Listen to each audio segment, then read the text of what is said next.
I need to preface this by saying I've told this story maybe 4 times since it happened, and every time I tell it, I leave something out because I still don't fully understand it myself. I'm not looking for people to believe me.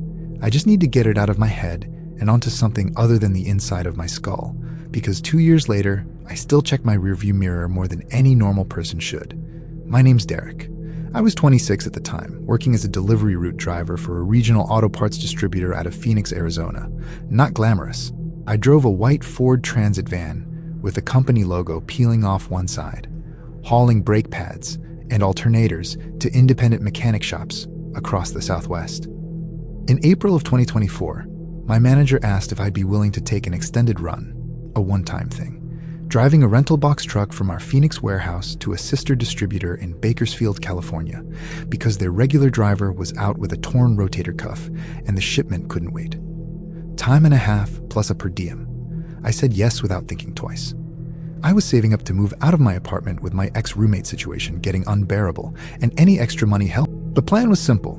Leave Phoenix around 6 p.m., drive through the night on I-10, and then I-40 to catch old Route 66 stretches through the Mojave, hit Barstow by early morning, then cut down to Bakersfield by mid-morning. My manager said a night drive avoided the worst of the desert heat on the engine and the traffic through the Cajon Pass. I'd done long hauls before, though never completely solo overnight through empty desert. I remember packing a duffel bag with a change of clothes, 2 liters of water, a bag of beef jerky, and my phone charger. I texted my girlfriend at the time, Melissa, a picture of the truck with the caption, "Off to California, back tomorrow night. Don't let the cat sleep on my side of the bed, all L." She sent back a laughing emoji and told me to drive safe. That was 5:47 p.m. The drive out of Phoenix was uneventful. I stopped for gas in Quartzsite around 8:30, grabbed a Red Bull and a gas station burrito, and kept going. Crossed into California a little after 9.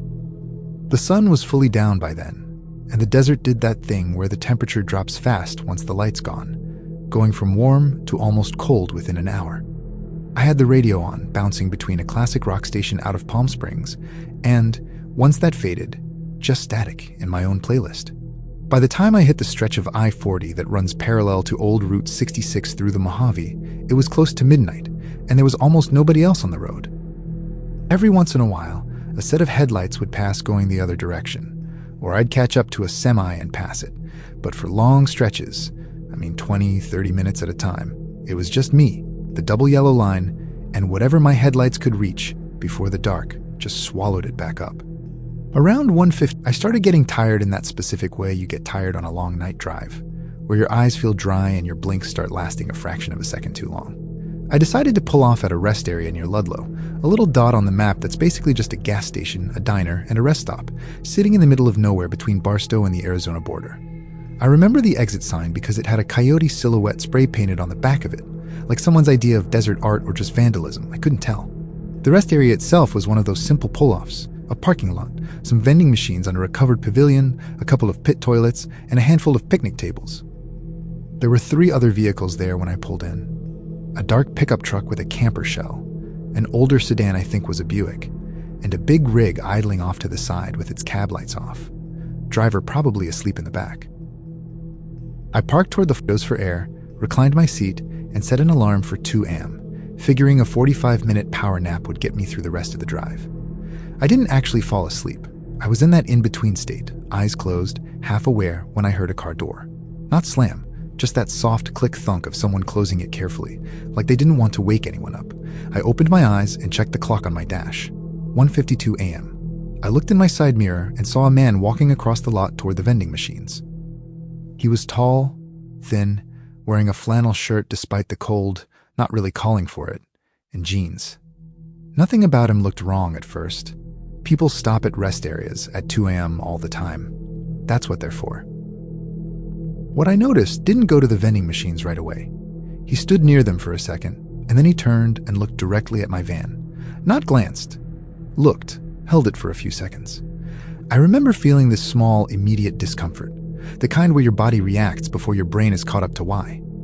I looked away first, honestly, which in hindsight bothers me. I picked up my phone and pretended to check something, and when I looked back up, he was walking toward the pit toilets, so I figured I'd read too much into it. I closed my eyes again. My alarm didn't go off. I woke up on my own around 2:40, groggy, mouth dry. I sat up and looked around out of habit before starting the engine. The pickup truck was gone. The Buick was still there. The semi was still idling. And the man in the flannel shirt was standing about 15 feet from my van, just standing in the open lot, not doing anything. Not walking toward a car, not walking toward the building. Just standing there, facing my direction. I want to be honest about the timeline here because I've second-guessed myself on it since. I don't think he was looking directly at me the whole 45 minutes I was parked. I think he'd been somewhere I couldn't see, and I woke up right as he'd walked back into view. That's the rational explanation, and it's probably right. But in the moment, half asleep, seeing a stranger standing motionless in an empty desert parking lot at 2:40 in the morning, staring at the vehicle I was in, it did something to my stomach that I can only describe as a kind of animal alarm. Not fear, exactly. More like the feeling right before fear, where your body's asking your brain a question it doesn't have an answer to yet. I started the van to do, I told myself. I'm heading out anyway. As I pulled out of the parking space, I watched him in my mirror. He didn't move. He just tracked me with his head as I drove past him toward the exit. Slow, deliberate, like someone watching a car go by on a street, rather than someone in an empty lot at nearly 3 a.m. I remember his face was pretty unremarkable. Average white guy, maybe mid-40s, short dark hair, nothing distinguishing except that his expression didn't change the entire time.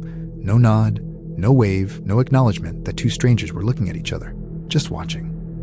I pulled back onto I-40 westbound and told myself it was nothing. Some guy couldn't sleep, needed air, happened to be looking my way when I glanced over. People are weird at rest stops at 3 a.m. I turned the radio back on and tried to shake the feeling off. About 20 minutes later, doing 70 down a mostly empty highway, I noticed headlights behind me. Nothing unusual in itself, except they stayed exactly the same distance behind me for almost 15 minutes. Not gaining, not falling back. On a flat desert highway at night, with basically no other traffic, you get a feel for how another vehicle is driving, and this one was matching my speed change for change. When I slowed down for a rough patch of road construction cones, they slowed too, at almost the same second. When I sped back up, so did they. I told myself it was probably another truck driver just cruising at the same speed I was, which happens on long-haul routes more than people think. Two vehicles just naturally settle into the same pace because it's efficient.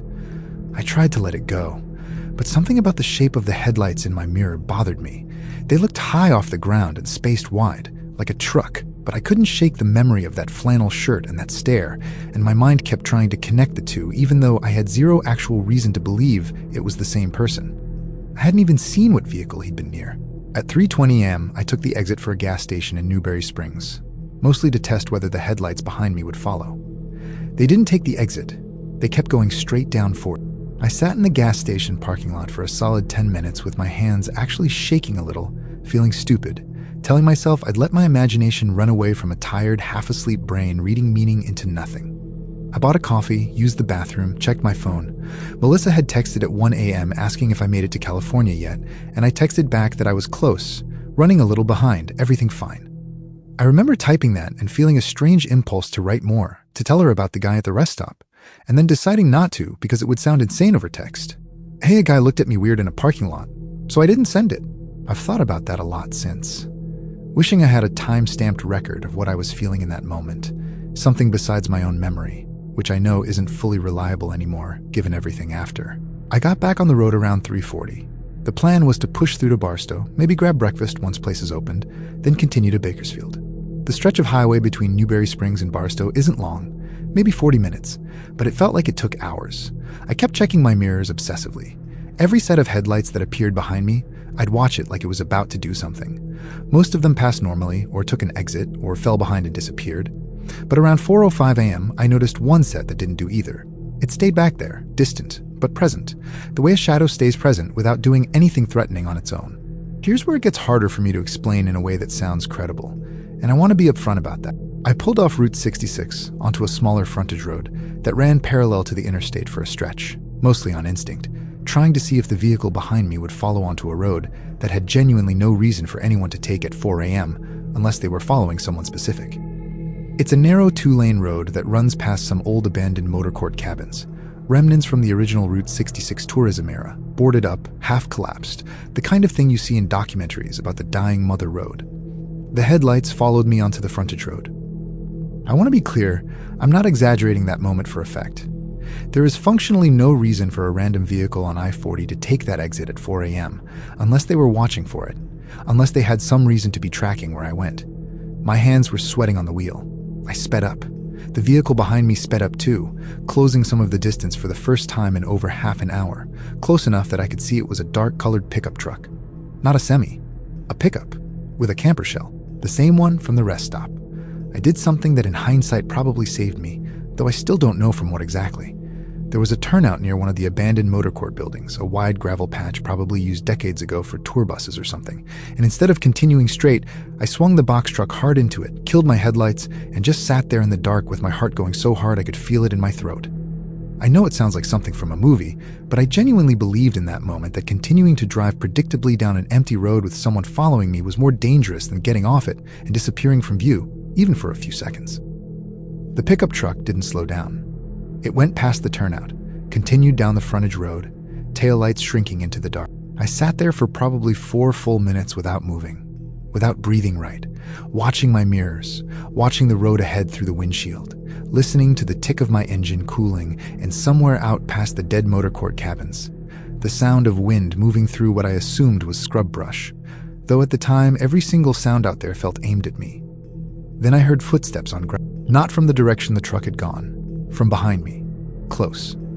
I don't know how someone could have circled back that fast on foot, and to this day that's the detail that bothers me the most, the one I genuinely cannot explain in a way that satisfies me. I turned in my seat and looked out the back window of the cab, and for 1 full second, I counted it later in my head, replaying it 1 full second, I saw a shape near the rear of the truck, at the edge of where my eyes could still make out anything in the dark. Not clearly, just a shape, upright, roughly human, standing still. I didn't wait to confirm anything. I started the engine, threw the truck into gear, and pulled out of that turnout so fast, I fishtailed slightly on the gravel before catching pavement. I didn't look back. I drove straight through, past the exit for the gas station and the McDonald's and everything else that would have been open by then. Doors locked, hands white-knuckled on the wheel, until the sun actually started coming up somewhere past the Cajon Pass, and the world felt like a place with rules in it again. I called the Bakersfield warehouse manager once I arrived around 8:40 a.m., later than planned, and told him a partial version of what happened, that I thought someone had been following me on I-40 near Ludlow and I'd taken a detour to lose them. He was sympathetic, but clearly thought I was describing paranoia from driving all night, which, fair, I probably would have thought the same thing if someone told me this story with no context. I filed a brief report with the CHP non-emergency line a few days later, mostly for my own peace of mind, describing the pickup truck and the man in the flannel shirt as best I could. The officer I spoke with took the information politely, but there wasn't much to go on. No plate number, no crime actually committed, nothing but a bad feeling and a story about footsteps in the dark. I never found out who he was. I never found out if the truck that followed me and the man from the rest stop were even connected in any real way, or if my exhausted brain had spent an hour stitching together 2 unrelated coincidences into something that felt like a threat because I was alone in the desert at 3 a.m. and needed my fear to have a shape. That's the part that eats at me the most, honestly. Not knowing whether I was actually in danger that night or whether I invented the danger out of nothing, because either answer feels almost equally unsettling to sit with. What I do know is that I don't take that stretch of road anymore. Not even in daylight, not even when it would save time. I know that for months afterward, I couldn't sleep in a parked car, not even for 5 minutes, not even with the doors locked. I know that to this day, when I'm driving somewhere alone at night and headlights sit behind me for too long without passing, something in my chest tightens before my mind has even finished processing why. And I know that I never did figure out how. If that shape by the truck really was a person, they could have circled around from a vehicle that had already driven half a mile past me in the opposite direction, fast enough to be standing 15 feet from my rear bumper by the time I turned around. I've asked myself that question more times than I can count. I've never landed on an answer that actually makes sense. Maybe it doesn't need to. Maybe some nights on empty roads just don't come with explanations, and you're supposed to be grateful you made it through them at all, instead of needing to understand why. Story 2. The motel off Highway 50 outside Ely, Nevada. I still have the receipt. That's the strangest part of telling this story now. I have this physical, mundane piece of paper, a folded-up motel receipt with a coffee stain on one corner, and it's somehow the most concrete proof I have that any of this happened, even though it doesn't prove any of the parts that actually matter. My name is Rachel. I was 31 in the summer of 2025, working as a pediatric night shift nurse at a hospital in Salt Lake City, and I decided to take 2 weeks off to drive out to visit my sister in Reno, partly for her birthday, and partly because I needed a break from 12-hour shifts and fluorescent lighting. I'd never done a long solo road trip before. My boyfriend at the time, Josh, offered to come, but I actually wanted to do it alone.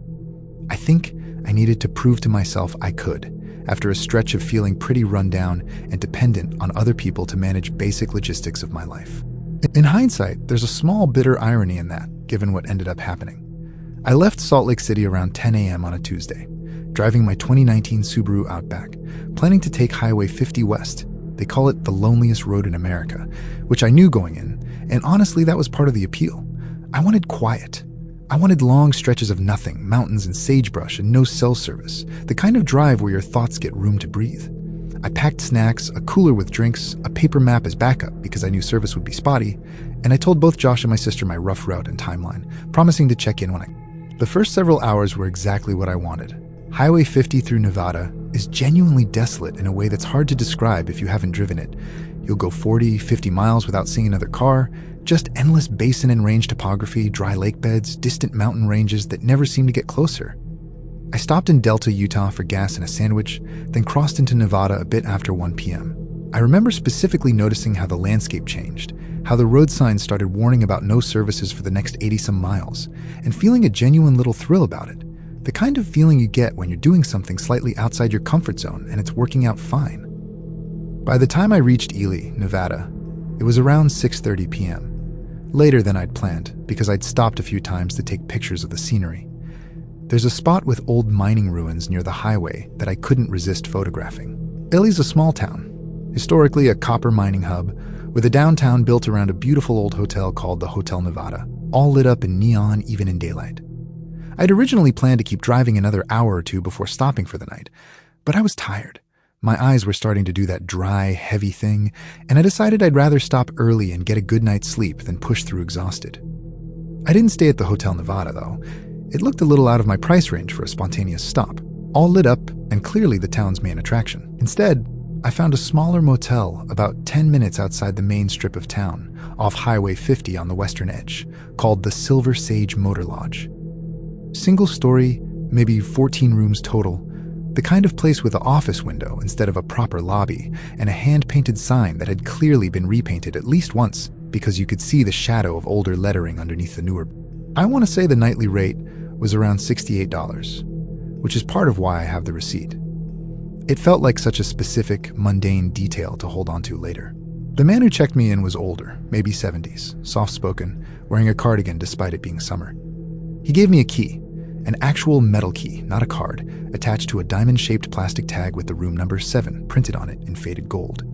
He mentioned the ice machine was broken and pointed me toward the one at a gas station down the road if I needed it. Totally normal interaction. I remember him saying something like, "Not many folks come through alone this time of year," which I registered at the time as just small talk, the kind of thing older motel clerks say, though I've turned that sentence over in my head a lot since. My room was at the far end of the building, away from the office, with 2 other cars in the lot, an old Chevy truck near the front, and what I think was a minivan a few doors down from mine. The room itself was clean but dated, wood-paneled walls, a floral bedspread that had clearly survived multiple decades of guests, a small window unit AC that rattled but worked. I remember the TV only got a handful of channels, and I ended up watching some rerun of a Forensic Files-style show, which, again, in hindsight, feels like an unfortunate choice given everything else that happened that night, though I didn't think anything of it then. I called Josh around 7:45, told him I'd made it to Ely, described the motel, joked about the ancient TV.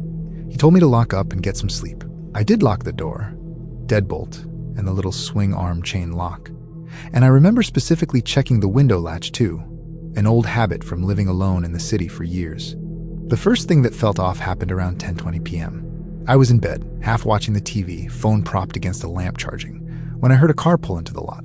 Nothing unusual on its own, except the engine didn't turn off right away. It idled outside for what felt like a long time. I checked my phone at one point, and it had been almost 6 minutes, before finally cutting off.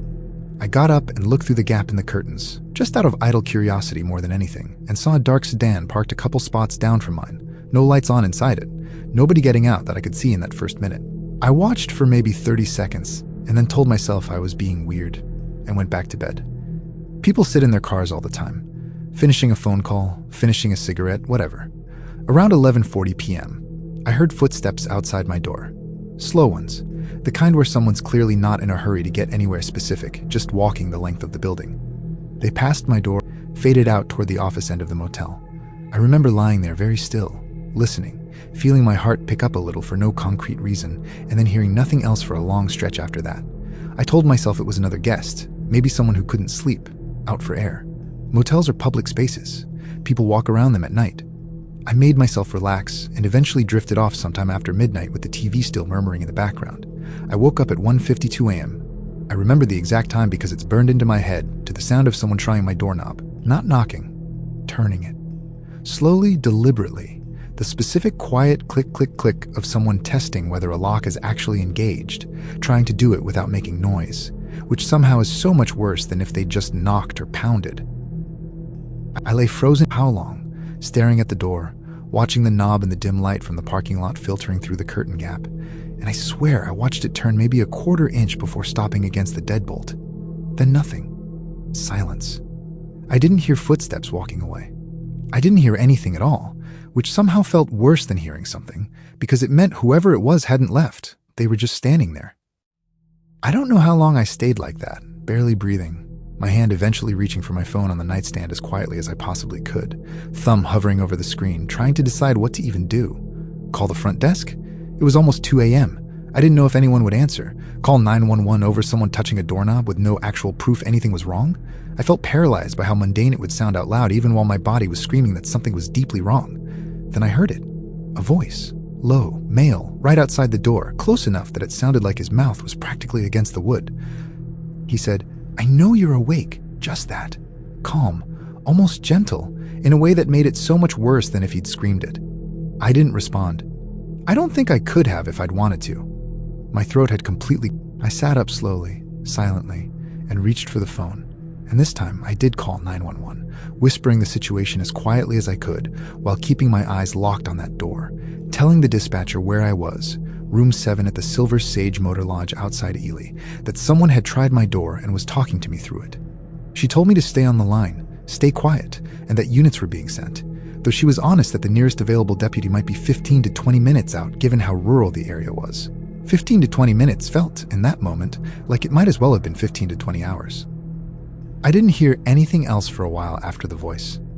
No more footsteps, no more sounds at the door, nothing at the window that I could tell.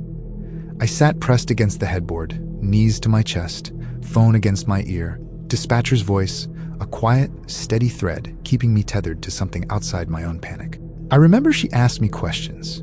Did I have a weapon? Was there another way out of the room? Could I see anything through the window? And I answered in whispers, watching the thin strip of parking lot light along the bottom of the curtain, waiting for a shadow to cross it. At some point, the dispatcher and I later worked out it was around 2:15 a.m., I heard the door to the room next to mine open and close. Not mine, next door. I hadn't even realized that room was occupied. I hadn't seen a car outside it earlier, though I suppose I hadn't been paying close attention to every space in the lot. I heard muffled voices through the shared wall, too indistinct to make out words, one of them raised slightly, and then nothing again. The sheriff's deputy arrived at 2:31 a.m. I watched the headlights sweep across my curtain and heard a car door, footsteps, a knock on my door specifically, along with him identifying himself, and I have never in my life felt relief like unlocking that deadbolt and seeing an actual uniform standing there. He was polite, thorough, asked me to describe everything, walked the perimeter of the building with his flash. He said there was no one in the lot when he arrived, no sign of anyone lingering, and the sedan I'd seen earlier was gone. I hadn't even noticed it leave. Here's where the story gets murkier, and where I have to be honest that I don't have a clean resolution to offer. The deputy knocked on the motel office to ask the clerk, a different one now, presumably the elderly man's relief, if he'd noticed anyone unusual and got nothing useful. He knocked on the room next to mine too, the one I'd heard voices from. Nobody answered. He said the door was unlocked, which he found odd enough to note, and when he looked inside with his flashlight, I was standing a few feet behind him, terrified, wrapped in the motel's spare blanket someone had given me. The room appeared to be completely empty. Bed made, no luggage, no sign anyone had stayed there at all. The front desk records, when the deputy checked with the day manager the next morning, apparently showed that room as unoccupied for the entire night. No one had checked in. I remember standing in the motel office around 7 a.m., exhausted, jittery from adrenaline and lack of sleep, listening to the day manager insist that room had been empty, watching the deputy write something in his notebook with an expression I couldn't quite read. Not disbelief exactly, but not full belief either. Just the professional neutrality of someone documenting something he had no framework for. I want to be clear that I'm not saying anything supernatural. I think if I had to guess, that whoever was outside my door might have slipped into that neighboring room through a connecting door, or simply left the property on foot before the deputy arrived, and that maybe I misheard which direction the earlier footsteps and voices had actually come from. My sense of direction scrambled by panic and thin motel walls. That's the explanation I've settled on most days. But it doesn't fully sit right, because I remember hearing that door specifically, the one right next to mine, opening and closing with the particular scrape that one had.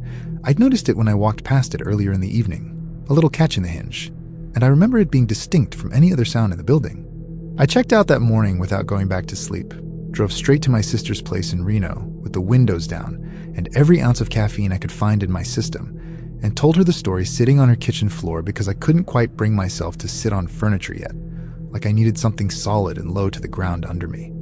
She believed me completely, which helped more than I can really explain, though she also gently suggested I talk to someone about the anxiety afterward, which I did, and which did help, eventually. I never went back to that stretch of Highway 50. I never found out who the man's voice belonged to, or why the deputy found that neighboring room both occupied, sounding, and officially vacant in the same 20-minute window, or what happened to the sedan that idled in the lot for 6 minutes before I ever heard a single footstep. I still have the receipt drawer in my apartment, $68 for one night at the Silver Sage Motor Lodge, room 7, and every time I come across it while looking for something else, I feel that same cold drop in my stomach, that same memory of a voice through a door saying 4 words so calmly it took me years to stop hearing them randomly, at odd hours, when I'm the only one awake in my apartment and everything is quiet enough for my mind to go looking for something to fill the silence with. I know you're awake. I still don't know how he knew that. Story 3, on Highway 2, Montana.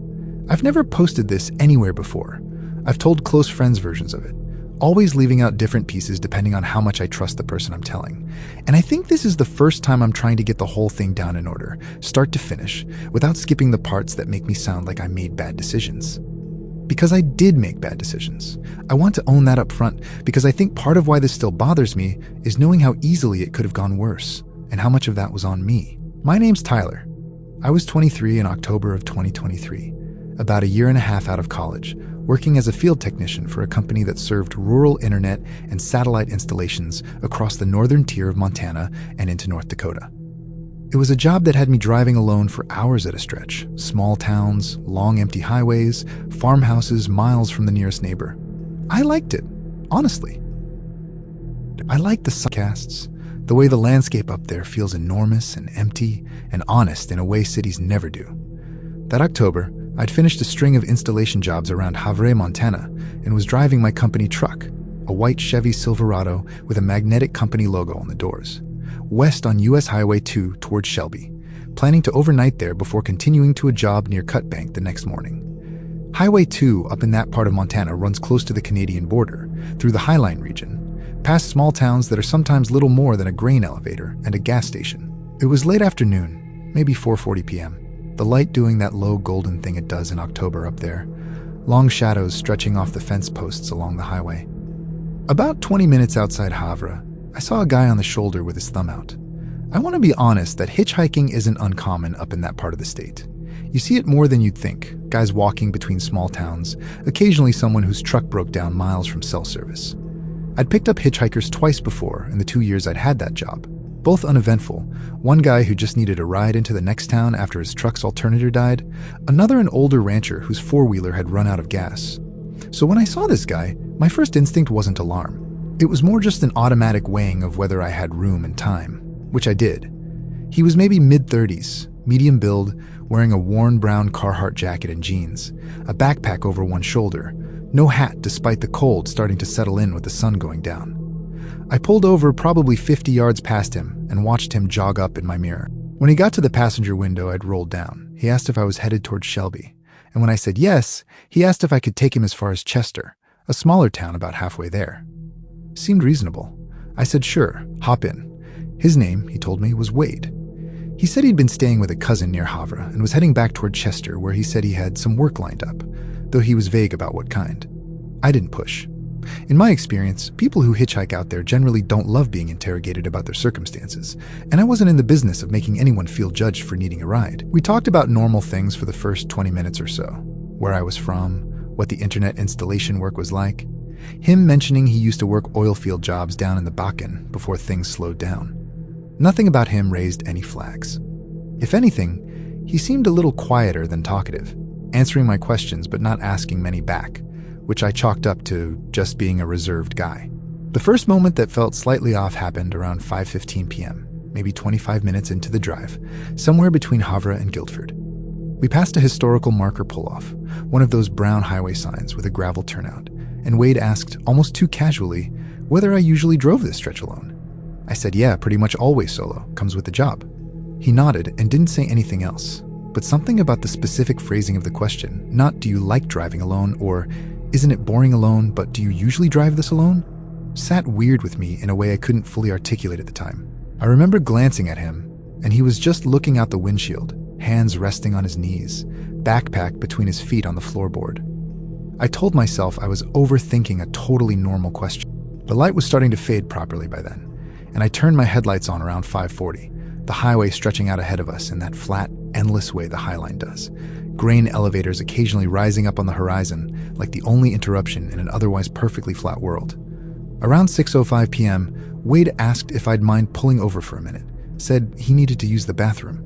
Totally normal request, nothing suspicious about it on its own. I pulled onto the shoulder near a stretch with no real landmarks, just fields on both sides, fence line running along the highway. He got out, walked around to the back of the truck, out of my sight line through the mirrors given the angle, and I sat there with the engine running, radio playing low, waiting. It took him longer than I expected. I'd guess 4 or 5 minutes, though it's hard to be precise in hindsight. And when he got back in, he'd left his backpack in the bed of the truck instead of bringing it back into the cab with him. I noticed, but didn't think much of it.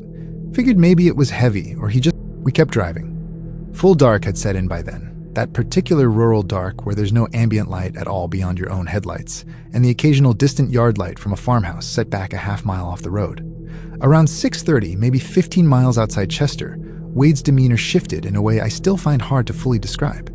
He got quieter, but a different kind of quiet than before. Before he'd seemed reserved, almost tired. Now he seemed alert, watchful, his eyes tracking things outside the window in a way that felt deliberate. I noticed him checking the side mirror on his door more than once, twisting slightly to look behind us through the truck's rear window. I asked, trying to keep my voice casual, if everything was all right. He said, yeah, fine, just tired. But then, maybe 2 minutes later, he asked a question that has stuck with me clearer than almost anything else that night. Does anybody know exactly where you are right now? I laughed it off, said something like, my dispatcher's got my route logged, which was true, sort of, though the reality was my company's tracking was based on job addresses, not real-time GPS, and there was a solid multi-hour gap where nobody would have had any real idea where I actually was on the highway between stops. He didn't respond to that, just nodded slowly and went back to looking out the window, and I remember the silence after that question feeling heavier than any silence before it, like something had shifted in the cab that neither of us was naming out loud. I started thinking about what I actually knew about this guy. Nothing. A first name that could easily be fake, a vague mention of oil field work, no ID checked, no way for anyone to know he'd ever gotten in my truck if something happened. I felt my hands tighten slightly on the wheel, felt that specific kind of fear that isn't about anything concrete yet, just a slow-building recognition that you might be in a situation you don't fully understand the shape of. Around 6:50 p.m., we passed a sign for Chester, 8 miles. I remember feeling a small flood of relief, thinking I'd be dropping him off soon regardless of whatever was going on in my head. But then Wade said, casually, that he'd actually changed his mind, that he needed to get to a spot a few miles before town, off a side road, said his cousin, a different cousin than the one near Havre, apparently, was supposed to pick him up out there instead. He gave me a mile marker to watch for. I want to be honest that everything in me was telling me not to take an unlit side road into open farmland in the dark with a stranger I now had a genuinely bad feeling about. But I also didn't have a concrete reason to refuse. Nothing he'd done was actually threatening, just odd. And I remember feeling embarrassed at the idea of my fear being visible, of him noticing I was scared of him over nothing tangible.